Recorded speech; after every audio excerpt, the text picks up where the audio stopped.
Electric vehicles are on the verge of becoming obsolete thanks to Toyota's brand new engine design, which is entirely unprecedented.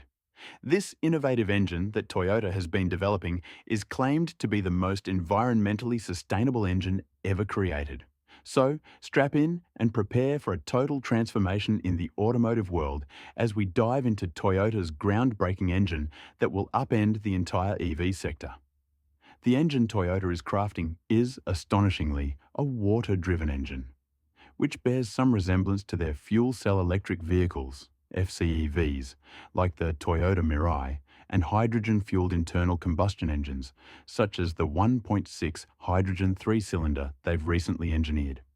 Historically, water engines have long been one of the most ambitious goals of the entire automotive industry, offering substantial advantages over conventional engines and EVs. Numerous efforts to make water-powered engines practical and dependable for everyday use have fallen short. But that's precisely where Toyota is poised to step in with their cutting-edge water engine. Unlike most earlier tries, often cobbled together in garages with minimal resources, Toyota has ample funding and the ability to rigorously test the engine under every conceivable condition. Want to stay updated on groundbreaking innovations like this? Subscribe for the latest automotive news and insights. How does the water engine actually function? The engine itself is, for all intents and purposes, similar to an HHO generator, with only a few minor differences that make it better suited for daily usage in vehicles. The engine is actually very similar to the hydrogen combustion engine found in the Toyota Yaris GRH2, except that instead of using already processed hydrogen, the engine itself processes it and separates hydrogen from oxygen by creating a chemical reaction. In essence, the engine uses the process of electrolysis to separate the H2O molecules. Hydrogen and oxygen get separated once the electrodes, which are located in the tank that contains the water, start emitting high voltages.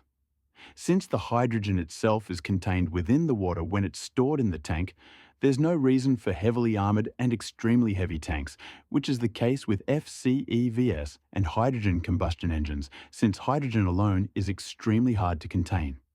The process of powering the vehicle is where the similarities between hydrogen combustion engines and water engines start.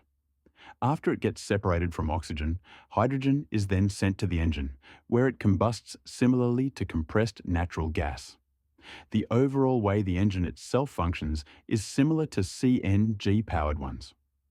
The fuel injectors need to be adapted for compressed gas, and the cylinder heads, pistons, and valves need to be armored, as hydrogen itself is highly combustible, making its detonation quite intense, which is why it needs stronger components. What are the long-term benefits to the environment?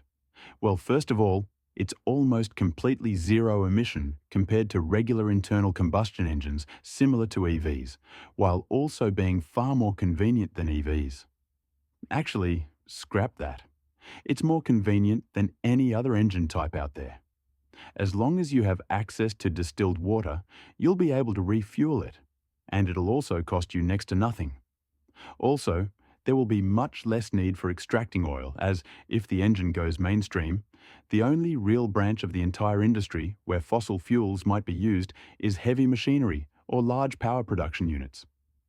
Furthermore, there will be no need for extracting rare metals from the earth, which is one of the dirtiest processes in the entire car industry at the moment, as it directly pollutes both the water sources and the soil surrounding the mine, making its immediate surrounding area completely uninhabitable. Also, if we were to compare water engines to hydrogen combustion engines and FCEVs, which are also marketed as zero emission, we could see that they are far superior in this regard too.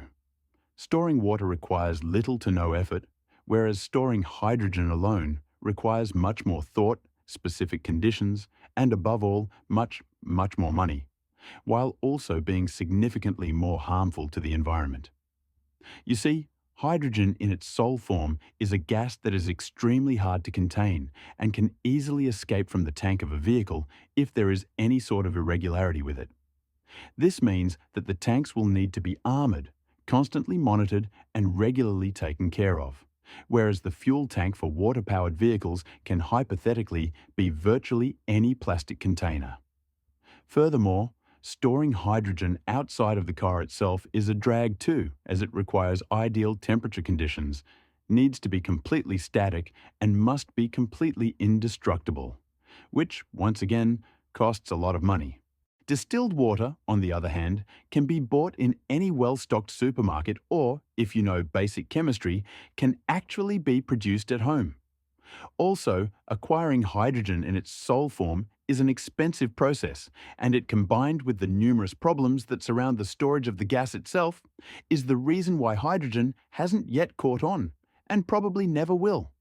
Producing and storing hydrogen costs a lot of money, which in turn raises the price of the gas itself for the consumer, making us question why you would even buy hydrogen cars if they are both more expensive to buy and run compared to EVs and fossil-fueled vehicles.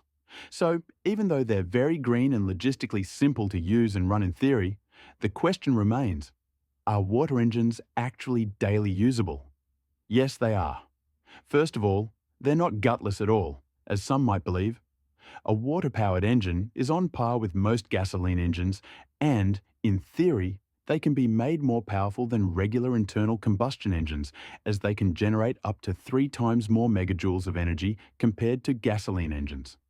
They're also much safer than all the other engine types, as no highly combustible fuels are constantly being stored inside the car.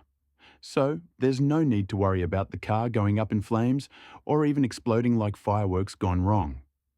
They are also very easy to produce, as their relatively simple mechanical designs are just a tad more complicated than regular gasoline engines. They're much simpler and cheaper to produce than both EVs and FCEVs, and, due to their nature, they would be a perfect option for motorizing countries that aren't well developed and are not rich with oil. In fact, for this reason alone, an Iranian scientist decided to convert his Peugeot 405 to run on water and actually succeeded in doing so.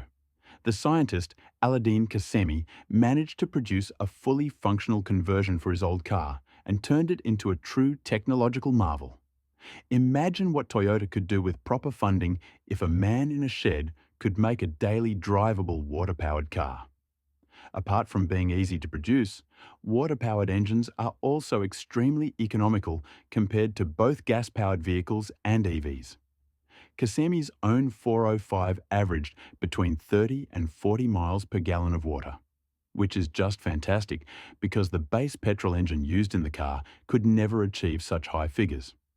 This means that we can hypothetically see water-powered engines that can do 80 plus miles to the gallon without being completely gutless, which makes the cost of running such cars even lower than what we initially believed it to be. However, since there are no mainstream versions of the engine type, and since there are no other car manufacturers that are actively working on this engine type, we've got to ask ourselves, are water engines the future? Well, hypothetically, yes, water engines might just be the future of vehicles. However, the conclusion is not that simple, as there are a myriad of issues that water engines have been experiencing in the past. First of all, there are logistical issues. Although the infrastructure would need little to no adjustments, the engine technology is still highly experimental, and most of the so-called functional prototypes have been very unreliable, with their daily usability being mediocre at best. Furthermore, even though using water as fuel might seem like a good way to go, the fact that it gets divided into hydrogen and oxygen makes us question the safety of the car itself. As we've already mentioned, hydrogen is extremely hard to contain, and even a small leakage in the system can turn out to be highly dangerous and even fatal. Plus, even if Toyota were to make a reliable and safe water-powered car, who's to say that they wouldn't get shut down by lithium mining companies, battery producers, and, most notably, oil companies? By using water as a fuel, we'd almost completely mitigate the usage of fossil fuels in day-to-day life. And there would also be little need for mining rare and expensive elements such as cobalt and lithium, which would seriously shake and even destroy some of the most profitable companies in the world currently, such as Rio Tinto. Those companies will definitely do everything in their power to completely discourage further development of such engines. You don't believe us? Well, there are rumours that they've already done that some 25 years ago with the first ever officially fully functioning water-powered car. The inventor of the car, Stanley Allen Meyer, was, according to him and his brother, in constant danger and was receiving constant threats from people that were most likely representatives of oil companies that could have been jeopardized by the popularization of the water engine. He was even offered millions to destroy his vehicle and the plans surrounding it and never mention it again.